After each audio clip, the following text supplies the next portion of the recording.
tax proposal on violent video games? Let's talk about it on Full Gamer Disclosure. Christopher Quinn, a member of the Pennsylvania House of Representatives from the 168th District, has proposed a bill to tax violent video games that are rated M for mature or AO for adults only by the ESRB. Now, the 10% sales tax will go to funding school safety.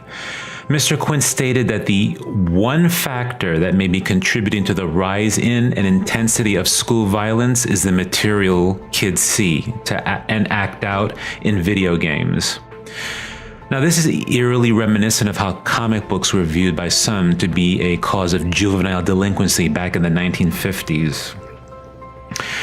Now, in 1954, a gentleman by the name of Frederick Wertham, a German-American psychiatrist and author, wrote the book Seduction of the Innocent, which was sounding off the alarm bell to warn individuals that comic books were the cause of youths becoming delinquents. Dr. Wertham's book, along with the 1954 comic book hearings, led to the creation of the Comics Code Authority, the CCA for short. Now, no comic book could be published or sold without the seal of the CCA on it.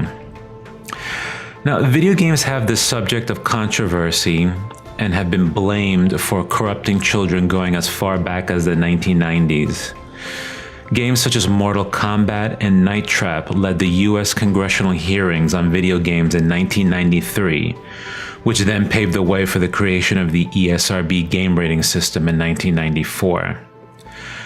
Now, while I take no issue with the creation of a rating system, what I do oppose is politicians and advocacy groups putting the blame on violence exhibited by human beings squarely on video games, just as comic books were blamed in the 1950s.